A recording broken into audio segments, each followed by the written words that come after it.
কিয়ামতের দিন অর্থাৎ শেষ বিচারের দিন মানুষ কেন আকাশের দিকে তাকিয়ে ইয়া নাফসি করবে আর ছুটাছুটি করবে? আসসালামু আলাইকুম ওয়া রাহমাতুল্লাহ। শিখতে হলে জানতে হবে। আজকের এই ভিডিওতে আলোচনা করা হবে হাসরের দিন সম্পর্কে। হাসরের দিনে মানুষ কেন এত হাহাকার করবে, কেন ছুটাছুটি করবে? আপনারা যারা আমাদের চ্যানেলের নতুন দর্শক আছেন তারা চ্যানেলটি সাবস্ক্রাইব করে আমাদের সঙ্গে থাকবেন।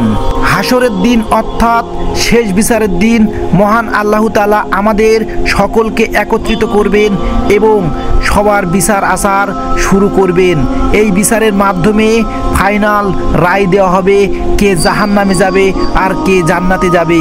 যারা জাহান্নামে পতিত হবে তাদের জন্য রয়েছে দুঃখ দুর্দশা আর কষ্টকর জায়গা, আর যারা জান্নাতে যাবে তাদের জন্য রয়েছে সুন্দর সুখময় ও শান্তির জায়গা। হাসরের ময়দানের অবস্থা সম্পর্কে মহানবী হযরত মুহাম্মদ সাল্লাল্লাহু আলাইহি সাল্লাম বলেন, কিয়ামতের দিন মানব জাতিকে লাল স্রেত মিশ্রিত এমন এক সমতল ভূমিতে একত্রিত করা হবে যেন তা পরিচ্ছন্ন আটার রুটির মতো হবে। ওই জমিনে কারোর ঘরবাড়ি বা অন্য কিছু চিহ্ন থাকবে না। হাসরের ময়দানের ভূমি সম্পর্কে কোরআনে এসেছে, আল্লাহ জমিনকে এমন সমতল সমৃদ্ধ সুদূর ময়দানে পরিণত করবে যে তুমি তাতে কোনো বক্রতা ও উচ্চতা দেখতে পাবে না। কিয়ামতের দিনটি প্রচণ্ড উত্তপ্ত থাকবে। মহানবী সাল্লাল্লাহু আলাইহি সাল্লাম বলেন, বিচার দিবসে সূর্যকে মানুষের কাছে আনা হবে, তা হবে তাদের থেকে 3 মাইল দূরে। ব্যক্তির আমল অনুযায়ী ঘামের মধ্যে অবস্থান করবে। কারুর ঘাম হবে টাকনুর সমান, কারুর ঘাম হবে হাঁটু সমান, কারুর কোমর সমান, কারুর মুখ সমান।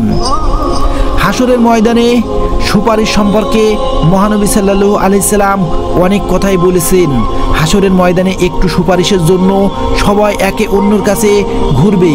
হাদিস শরীফে এসেছে, হাসরের ময়দানে মানুষ হযরত আদম আলাইহিস সালামের কাছে গিয়ে বলবে, আপনার সন্তানদের জন্য সুপারিশ করুন। তিনি তখন বলবেন, আমি এর যোগ্য নই, তোমরা ইব্রাহিম আলাইহিস সালামের কাছে যাও, কারণ তিনি আল্লাহর বন্ধু। অতঃপর মানুষ ইব্রাহিম আলাইহিস সালামের কাছে যাবে।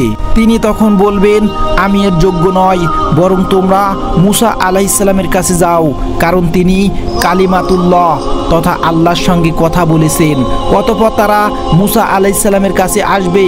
তিনি বলবেন, আমি এর যোগ্য নই, বরং তোমরা ঈসা আলাইহিস সালামের কাছে যাও, কারণ তিনি রুহুল্লাহ। অতঃপর মানুষ তার কাছে আসবে।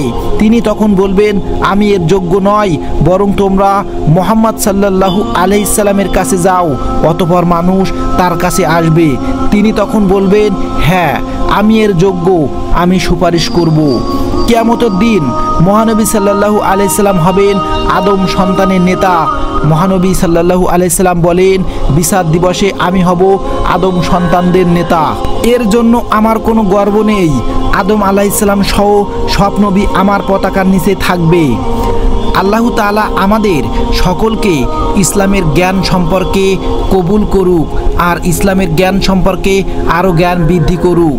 কিয়ামতের দিন আকাশের দিকে তাকিয়ে যখন ইয়া নাফসি করব, হে আল্লাহ, আপনি তখন আমাদের ভয়টাকে কমিয়ে দিবেন এবং আমাদের এই আযাব থেকে রক্ষা করবেন।